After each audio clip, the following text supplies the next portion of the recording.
pas où il va. Tu marches comme un sourd qui n'entend rien du tout. Tu t'en fous des dieux, tu te moques de sa Bible. Mais un jour, tu couleras des larmes pour tout cela. Tu vas couler des larmes, tu vas pleurer un jour. Dis-moi si tu mourrais ce soir, mais que diras-tu à Dieu? Si tu mourrais demain, que diras-tu à Dieu? Mais si tu mourrais ce soir, que diras-tu à Dieu? Si tu mourrais demain, que diras-tu à Dieu?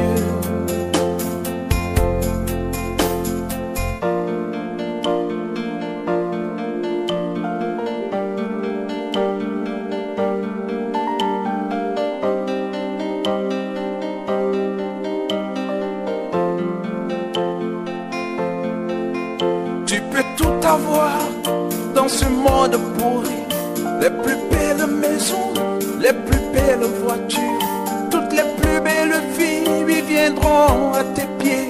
Mais un jour, tu couleras des larmes pour tout cela.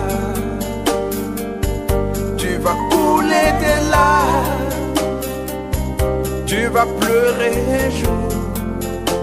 Dis-moi si tu mourrais ce soir, mais que diras-tu à Dieu?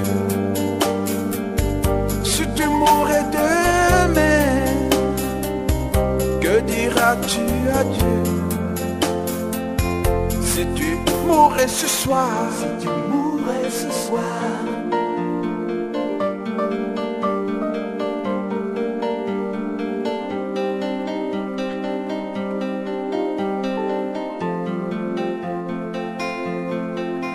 tu marches comme un aveugle qui sait pas où il va.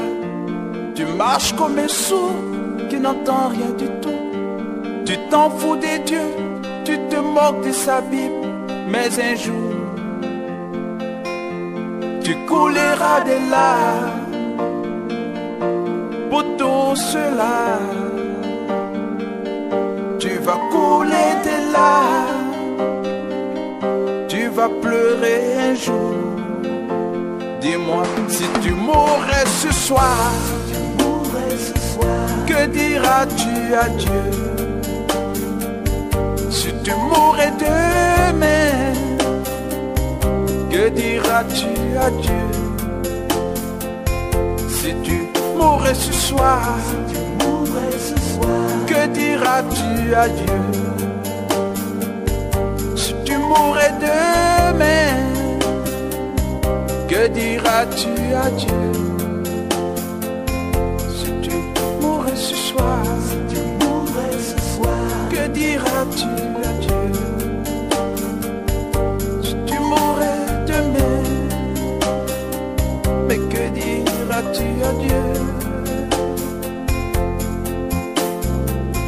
Si tu mourrais ce soir.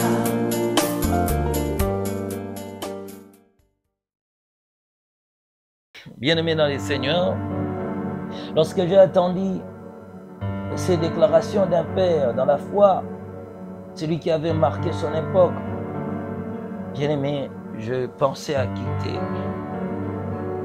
Bien-aimé dans les Seigneurs, quand j'étais sur le point de quitter cet hôpital, alors, j'ai voulu ouvrir la porte rapidement. Je vis que ma main passait par la porte et je franchis elle sans même la toucher. Bien-aimé dans les Seigneurs, je suis maintenant à l'extérieur de l'hôpital.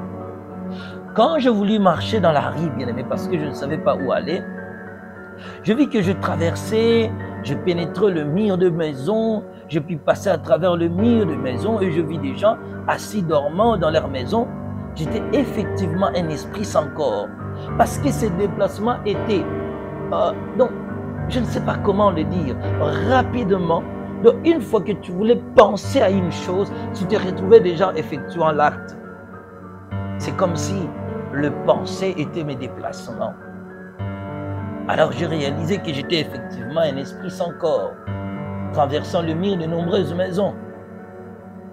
Je vis ce qui s'est passé dans ces lieux, dans ces maisons, dans les maisons des gens, bien-aimés, mais personne ne pouvait me voir.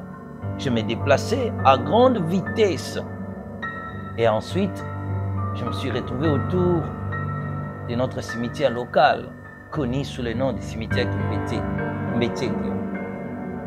Alors, quand je suis arrivé tout près du cimetière, je restais de l'autre côté de la route et de l'autre, j'observais maintenant, le cimetière était juste en face de moi. Je pouvais maintenant voir quelqu'un qui était assis à l'entrée même de l'endroit. Il tenait une liste dans sa main. Et lui était assis. Je me posais la question, mais comment ce monsieur était assis dans cet endroit noir? Je n'avais moins encore le sentiment de pouvoir me déplacer. Je restais toujours statique dans cet endroit en train de l'observer. Il était assis au milieu de l'obscurité et devant le cimetière. Mais ça c'est quoi? Pourquoi il est assis de la sorte? Il était non inquiété. Je continuais à l'observer. Or, le Seigneur a voulu que je sois là pour être témoin d'une réalité. Soudain, je vais constater, je vis un groupe de personnes sorties du cimetière. Pourtant, il était tard dans la nuit, bien-aimé. Je vis que ces personnes avaient des corps spirituels immatériels au lieu des corps physiques. Maintenant, ce groupe de personnes qui sortaient du cimetière n'étaient pas des humains ordinaires. J'ai observé quand je vis un homme assis, cet homme-là qui était assis sur les chaises à l'entrée du cimetière avec sa liste, comme je venais de vous dire. C'était comme en réalité la liste où je ne sais même pas si je dois les définir un livre parce que c'était très gros et j'avais des yeux très perçants la nuit là. Alors cela ressemblait peut-être à un livre d'enregistrement sur sa table. Je vis que ces entités qui sortaient du cimetière se tenaient dans la file d'attente devant cet homme pour signer son carnet d'enregistrement avant de quitter le cimetière. Maintenant, chacun venait maintenant écrire son nom et puis traverser. Chaque homme, je vous en prie, était des êtres humains au lieu de parler des entités. Alors, ils arrivaient, ils signaient, chacun écrivait son nom et sortait de ces lieux-là. Les démons aussi les accompagnaient et aussi les démons accompagnaient ces gens-là. Donc, c'est comme si c'était en réalité les démons qui sont venus les chercher pour les faire sortir de cet endroit. Et ils devaient maintenant enregistrer leur nom sur le carnet de ces messieurs avant de pouvoir continuer leur route sur la terre. Et ces démons du cimetière étaient aussi sur le point de sortir pour accompagner ces gens-là en attendant que la file finisse, les gens finissent à enregistrer leur nom pour qu'ils aillent opérer dans le monde physique. Bien-aimés, pour ces gens-là, j'avais remarqué que c'était au préalable, ils devaient inscrire leur nom dans le livre avant de quitter le cimetière. Et ce que j'avais compris directement, parce que lorsque les uns signaient leur nom, d'autres, c'est comme s'ils revenaient de leur expédition, entraient dans les cimetières, faisaient aussi le même exercice. Donc, le carnet de ces messieurs garantissait à la fois l'entrée et sortie, le va-et-vient de ces âmes décédées. Et le carnet d'enregistrement servait à reconnaître maintenant le tombeau de chacun pour qu'à son retour avec son numéro, qu'il puisse agréablement entrer dans sa tombe et rester définitivement pour ne ressortir qu'après. Pendant que j'étais en train d'observer, bien aimé, j'ai vu maintenant que ces gens-là sortis du cimetière, au milieu du cimetière, et ont traversé, se tenaient maintenant à côté, au bord de la rive. J'observais maintenant ces esprits-là. Je vis l'un d'entre eux qui a pris le sable du sol. Il a éclaboussé le sable en l'air. Je vis rapidement que son corps, lorsqu'il a éclaboussé le sable en l'air, je vis rapidement que il est entré dans les sables et s'est transformé en un homme ordinaire, un être humain physique. Je vis que cet homme était maintenant vêtu de corps humain grâce maintenant au sable qu'il avait projeté dans les airs. Il était devenu un être humain ordinaire. Alors, lorsqu'il a fait cela, il avait aussi l'apparence humaine. Alors, il se tenait maintenant sur le bord des chaussées. Il pouvait être à la fois, si il projetait les sables dans les airs et qu'il entrait au milieu, la transformation se faisait à la fois, tu devenais, soit si c'est un homme, il redevenait un être humain physique étant un homme. Si aussi c'est une femme, c'était comme ça. La transformation, lorsque cela a eu lieu, pour la première personne, c'était un homme. Vous voyez un homme beau, bien habillé, et tentait maintenant de faire arrêter les voitures pour trouver l'occasion de pouvoir continuer la route. Donc, toutes les personnes qui sortaient du cimetière faisaient toujours le même processus d'éclaboussure de sable dans l'air et pour devenir également des êtres humains physiques. Pendant qu'ils faisaient cela, je vis encore là, je parle de cet esprit-là, devenir une très belle femme avec beaucoup de cheveux. Elle portait des vêtements serrés et tenait un sac comme une femme terrestre vraiment bien aimée. Je vis cette femme qui était aussi cet esprit décédé, marcher dans la rue au milieu de la nuit là, tout autour de la route et tentait aussi de faire arrêter des voitures. Elle portait une jupette et son ventre était exposé. Elle portait juste un maillot de corps serré comme ça et exposait son corps. Elle était d'un teint très clair. Elle était claire de peau comme pas possible. Avec de longs cheveux de femmes que nous connaissons, des ajouts, des cabellos, des plantes, ainsi de suite. Et cette femme-là tentait maintenant. Aucun homme ne pouvait passer, si c'était les jours, parce que là c'était la nuit. Aucun homme, pendant les jours, ne pouvait passer cette femme sans pour autant porter un deuxième regard. Au milieu de la nuit, le teint de la femme était remarquable comme pas possible. Une beauté d'une extrême exagération. Alors, quand soudain, j'ai vu un conducteur qui passait, alors il a arrêté sa voiture afin de lui faire une avance sans savoir qu'elle était une femme décédée, pas un être humain normal. Lorsque le conducteur commençait à lui faire des avances, pendant ces temps, je me suis approché maintenant aussi. J'ai commencé à expliquer cet homme-là. Je dis, motocycliste, chauffeur, plutôt ne le suis pas. Regarde, elle est juste morte. Elle est sortie du cimetière. J'ai essayé parce que pendant ces temps-là, moi je continuais toujours à voir les gens quitter leur cimetière avec parfois une photo d'un homme mort. Ils utilisaient maintenant pour reprendre le corps humain et continuer leurs aventures sur la terre. Alors, bien aimé dans les Seigneurs, j'ai commencé à dire à ces conducteurs de faire attention parce que je vis des terribles événements, des terribles choses passées dans cet endroit. Elle n'est pas une femme ordinaire. La femme là a porté son regard sur moi derrière. Elle avait au moins 2 yeux derrière sa tête et elle m'a dit que monsieur, occupe-toi de tes affaires. Ceci ne te concerne pas. Et soudain, les chauffeurs aussi qui ne me voyaient pas. Maintenant, comme la femme possédait un corps physique, le chauffeur pouvait la voir. Et le conducteur l'a invité de prendre à bord. Et la femme s'est jointe maintenant au chauffeur et ils ont continué leur route. Ils sont partis. Désespéré amèrement, me posant des questions, je dis, quel sera mon sort? J'étais à l'hôpital, je vis des choses pareilles.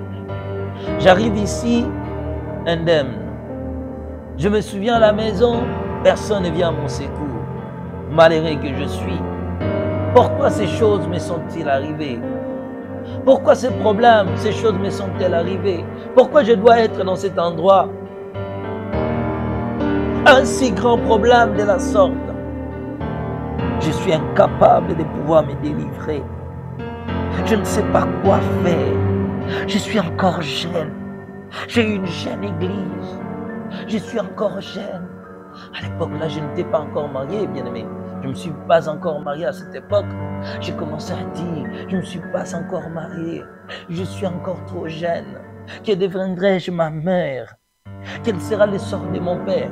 Aujourd'hui, désolé, mon père est décédé, mais à cette époque, il était encore en vie. Quel sera le sort de mon père? Qui penseraient mes frères et sœurs? Qui conduira l'église aussi jeune dont je laissais, que je laissais sur la terre? Qui prendra réellement le relais? Quel sera mon sort? Continuez à regarder les gens qui sortaient de leur tombeau. J'ai continué à observer, bien aimé, j'étais profondément attristé. Le spectacle a continué. Ça s'est passé des choses très bizarres. Pendant que j'étais en train d'observer et continuer à défiler, à sortir et à clabousser le sable dans les airs et puis porter les corps humains et continuer leur voyage sur la terre, alors, bien aimé dans le Seigneur, je continue aussi à voir maintenant des gens. Je me suis rendu compte que c'était des occultistes. Je voyais des gens venir avec des voitures.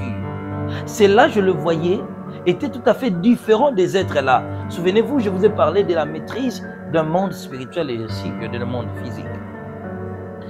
Je vis l'entrée de gens, des personnes hautement qualifiées financièrement, garer leur voiture de côté et sortir. Ils observaient le mouvement des créatures physiques. Dès qu'ils soupçonnaient qu'il n'y a pas un être humain qui pouvait les soupçonner, ils entraient promptement à l'intérieur du cimetière. Je pouvais les voir. Ils allaient dans les tombeaux. J'ai décidé, j'ai dit non, je ne resterai pas ici. Je dois aller suivre pour aller aussi voir. Bien-aimés dans les Seigneurs, je voyais à la fois, c'était des politiciens, c'était des hommes qualifiés financièrement, des gens fortunés, alors que leur argent était trop sale. Ils entraient maintenant à l'intérieur du cimetière et ils se promenaient sur les allées des tombeaux, ainsi de suite. Et moi aussi, j'en ai suivi maintenant un groupe, parce qu'il y avait un groupe qui sont venus. Et lorsqu'ils sont entrés là, ils se promenaient au cimetière et moi aussi je les accompagnais. J'étais derrière eux. Souvenez-vous que je devais voir la réalité pour pouvoir apporter l'information. Donc le Seigneur avait permis que je sois témoin, ignorant maintenant, parce que tout ce que je suis en train de vous expliquer maintenant, c'est que je n'ai pas encore rencontré Jésus. Je suis pèlerin sur la terre d'un spectacle terrible. Lorsque je me suis mis derrière le groupe et nous sommes entrés à l'intérieur du cimetière, je voyais des tombeaux. À la différence du jour maintenant, certains tombeaux ressemblaient à des maisons. Et ces gens-là se promenaient. J'ai remarqué au milieu des tombeaux, il y avait certains qui étaient de la couleur blanche. Et au-dessus, il y avait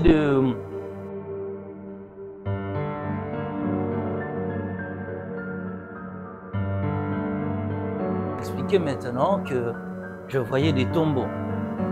Et à la différence du jour, ces tombeaux ressemblaient à des maisons. D'autres ressemblaient à des fosses. Alors bien, mais pendant que j'étais derrière ces gens-là, qui faisaient leurs rituels occultes, qui faisaient des incantations, je vis maintenant que certains tombeaux qui étaient tout blancs comme pas possible. On pouvait voir la lumière. Et ces gens-là, ces occultes qui faisaient leurs rituels, ne s'y approchaient aucunement du tombeau blanc. Au-dessus maintenant de chaque tombeau blanc étaient des réverbères. je voyais des réverbères qui dégageaient une lumière tout autour du tombeau. Et il y avait un livre. Et le livre portait le nom de la Bible. Mais une grosse Bible dont je n'ai jamais vu sur la terre était déposée au-dessus de ce tombeau. Et je réalisais maintenant, moi maintenant, je pouvais rapidement m'approcher de ce tombeau. Vous pouvez tellement apprécier, c'était luxe comme pas possible. Lorsque je m'y approchais de ce tombeau et que j'étais en train d'observer, et je dis, mais je n'ai jamais vu une grosse Bible de toute ma vie. Je ne sais pas comment parler de l'épaisseur, parce que c'était tellement volumineuse dans la Bible que je ne sais pas comment expliquer. Je m'approchais maintenant de ces réverbères, j'étais en train d'admirer sa lumière, ainsi de suite. Et je pouvais maintenant écouter les paroles qui étaient en train de sortir du tombeau. Heureux dès à présent le mort qui meurt en Christ. Heureux dès à présent le mort qui meurt en Christ. Heureux dès à présent le mort qui meurt en Christ. Heureux dès à présent. Alors, bien-aimé, la voix était en train de répéter parfaitement Apocalypse, chapitre 14, verset 13, qui parle de mort en Christ, car ils se reposent de leurs œuvres. Des cantiques et des mélodies pouvaient se faire entendre à l'intérieur. Bien-aimé dans les Seigneurs, j'étais dans l'admiration comme pas possible. J'ai commencé à me poser la question, pourquoi ces gens-là, ces occultes, ne pouvaient aucunement s'approcher d'un tombeau, de ces tombeaux blancs? Alors la voix qui me parlait toujours, donc à la fin, je vous dirais que c'était la voix du Seigneur, mais comprenez, je suis en train de relater les faits comme je l'ai vécu. Je ne peux pas précipiter, vous dire que c'était le Seigneur qui me parlait. Il faut attendre lorsque je vais rencontrer Jésus pour vous expliquer que c'était lui qui était en train de me dire. Alors en ce moment-là, j'ai entendu la voix qui était en train de me dire, ça c'est un tombeau d'un chrétien.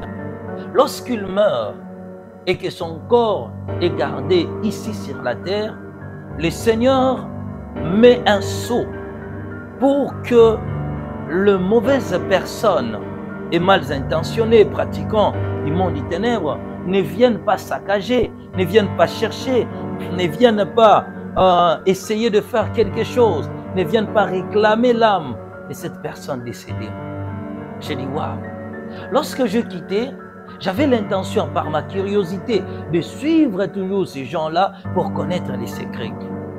Alors, ils sont arrivés, le groupe de ces personnes occultes sont arrivés auprès d'un tombeau. Je voyais maintenant la photo d'une femme qui était morte. Ils ont commencé à faire des incantations, ils ont commencé à invoquer le nom de la femme. Et pendant quelques minutes des invocations, je verrai maintenant la pauvre sortir. Donc, c'est comme quelque chose s'est passé, c'était des éclairs, comme des foudres, qui se sont abattus sur les tombeaux qui s'est déchirés, et puis soudain, la pauvre va sortir. Lorsque la femme morte est sortie, je vis, ces gens-là ont commencé à parler à cette femme, que nous t'avons sacrifié pour notre pratique. Maintenant, nous sommes venus te récupérer. Nous sommes venus te prendre car tu as une mission à exécuter pour nous. Voilà ce que tu vas commencer à faire. Tu vas partir dans notre société. Tu occuperas la cabine de l'entreprise. C'est là que ton esprit sera gardé. Et c'est toi qui vas commencer à faire nos marketing. C'est toi qui vas commencer à soutenir notre société. Bien-aimé dans les Seigneurs, j'étais tellement dans l'étonnement. J'étais en train d'observer, mais je dis, ça c'est quoi? Et le cadavre ne disait rien. Donc, elle avait toujours l'air d'une personne décédée. Après, j'ai vu qu'ils ont commencé à enlever des cotons. Ils ont tout enlevé, ils l'ont arrangé. Et puis, ils sont partis avec la femme qui ne disait absolument rien. Quand je les ai passés, je suis arrivé dans là encore des tombeaux. Je vis encore là-bas, c'était maintenant un groupe de sorciers qui faisait l'invocation. Ils ont commencé à faire des déclarations, des paroles incantatoires. Ils ont fait sortir la personne. Lorsque cette dernière est sortie de sa tombe, Elle se tenait aussi debout et ne disait absolument rien. Les sorciers ont commencé à rire comme pas possible. C'est par là maintenant que la voix du Seigneur va commencer à m'expliquer. Il dit, la voix me disait, écoute ce qu'ils sont en train de faire et comprends la réalité. Qu'est-ce qui s'est passé en réalité? Pendant que ces gens-là faisaient leurs déclarations, ils ont commencé à parler à des langues très bizarres dont je ne maîtrisais pas les sens. Mais je me suis rendu compte que c'était l'une des langues de notre pays, mais je n'étais pas natif de pouvoir comprendre cela. Mais grâce à mon état là, je peux dire la grâce du Seigneur qui m'avait permis d'être là, de comprendre maintenant, et la voix du Seigneur était en train de m'expliquer. Et ils ont commencé à parler, ils ont commencé à dire que toi tu étais têtu, tu pensais que tu es extra, et voilà aujourd'hui on t'a tué, maintenant nous sommes venus récupérer ton corps parce qu'on doit te manger. Lorsqu'ils ont commencé à faire ces déclarations, ils ont commencé à parler, ils riaient, ils se moquaient de la victime comme pas possible. Et pendant qu'ils faisaient toutes ces déclarations-là, ils ont commencé à faire des incantations et je vis maintenant les corps se transformer en un animal. C'est à ce moment-là que la voix du Seigneur était en train de m'expliquer que c'était un rituel des sorciers et qu'ils ont tué cet homme sur la terre. Mais par peur de la pression des gens, ils n'ont pas voulu d'abord l'exécuter. Ils savaient que sa famille est constituée de plusieurs personnes qui prient. Alors comme il est aussi victime de la famille et que c'est eux qui l'ont tué, ils ne l'avaient pas encore tué, ils ont juste récupéré son esprit et sont allés le garder quelque part. Pendant ces jours-là, lui était en train de croupir au coma. Maintenant, les sorciers avaient peur. De peur que si ses frères et sœurs pasteurs venaient maintenant le prendre, dans la prière, ils pouvaient facilement le récupérer là où son esprit a été arrêté. Il avait connu une arrestation spirituelle. Mais au bout de 9 jours à l'hôpital, et que tout le monde, on les appelait, personne n'était disponible pour venir lui rendre visite à l'hôpital, ne priait qu'au téléphone, alors que l'intervention et sa situation nécessitaient la présence des serviteurs de Dieu pour l'arracher par la prière, parce que son âme était encore quelque part. Au bout de 9 jours, ils ne sont pas venus et le corps a succombé. Voilà pourquoi, après l'enterrement, les sorciers avaient aussi peur que peut-être au jour du funérail, ses frères pourront encore faire la prière, comprendre ce qui s'est passé, que leur frère n'était pas mort. Malheureusement, la famille distraite par la situation, y compris ces serviteurs de Dieu, qui n'ont pas réalisé la cause de la situation et la personne a été enterrée. Voilà pourquoi les sorciers sont venus ici pour récupérer son corps et aller finir manger leur cadavre. Bien-aimés dans le Seigneur, lorsque je vis cette réalité, j'ai dit, waouh, voilà ce qu'est en réalité le monde.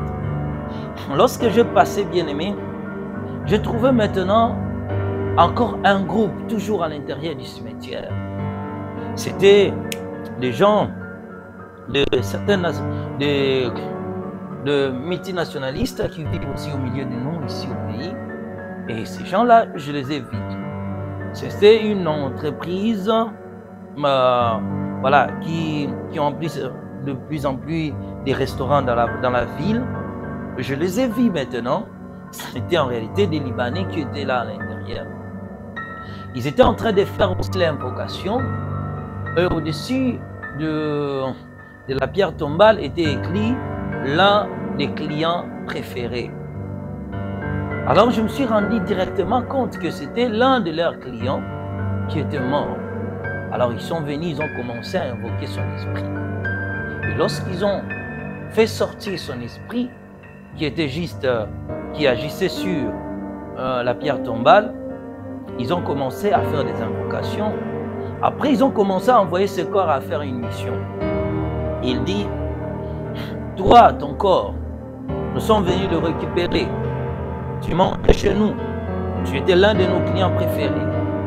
Nous t'avons sacrifié de la même manière que tu mangeais avec nous. Tu venais acheter nos repas. C'était en réalité du chariment qu'on proposait aux gens.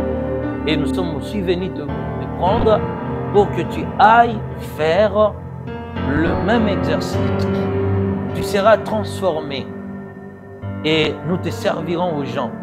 Ceux qui mangeront ta chair, sous prétexte qu'ils mangent du poulet, subiront le même châtiment avec toi. Ton corps a pour objectif de récupérer leurs étoiles. Quiconque t'en mangera, voilà ce qu'on va faire avec toi. Voilà ce qui va leur arriver. Voilà ce qui va leur arriver. Avant de continuer, je vous propose cette publicité. Regardez cette annonce de KFC pour vous donner l'idée. Regardez bien cette publicité pour illustrer ce que je suis en train de vous expliquer.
Vous avez vu, regarde comment la pub a bien commencé, la publicité a bien commencé. Vous voyez à la fin, c'est un être humain qui est transformé à une cuisse de poulet. Alors c'était textuellement ce que j'étais en train de voir dans cet endroit. C'est comme ça que ces gens-là travaillaient. Ils faisaient de la sorte. Ils ont commencé à faire des déclarations sur les cadavres qui étaient la viande qui sera mangée dans les restaurants de la place. Après avoir vu toutes ces scènes horribles, bien aimé, je suis sorti directement de cimetière. Je me posais la question, où irai-je maintenant? J'ai tout vu. Bien aimé dans les Seigneurs, j'ai dit, qu'est-ce que je dois faire? Après m'être éloigné de cet endroit, je suis arrivé encore dans l'une des communes ici de la capitale. Je suis arrivé dans l'une des communes de chez nous ici. Même si c'était tard la nuit, à ma grande surprise, bien aimé dans les Seigneurs, je veux voir dans l'une des stations-service connues de la commune de chez moi ici à Bandal, je pouvais voir, quand je m'y approchais, je vis à l'intérieur que là où pendant les jours semble être une station de service, c'était réellement transformé à un grand marché. Je voyais les gens qui entraient à l'intérieur. Bien aimés dans les Seigneurs, je vis qu'il y avait un marché avec beaucoup de gens qui achetaient et vendaient. Je pouvais observer de loin. Alors j'ai crié, exclamant dans cette situation, je dis, il n'y a jamais de marché ici pendant la journée, dans le monde physique. D'où viennent tous ces gens? Qu'est-ce qui se passe? Bien-aimés, chers frères et sœurs, c'était un énorme marché plein de monde. J'ai décidé de partir plutôt de m'approcher pour entrer à l'intérieur et d'essayer de voir. Et quand je suis entré à l'intérieur, je me retrouvais en réalité dans un marché spirituel. Merci beaucoup, que Dieu vous bénisse abondamment et nous croyons pouvoir vous proposer encore prochainement.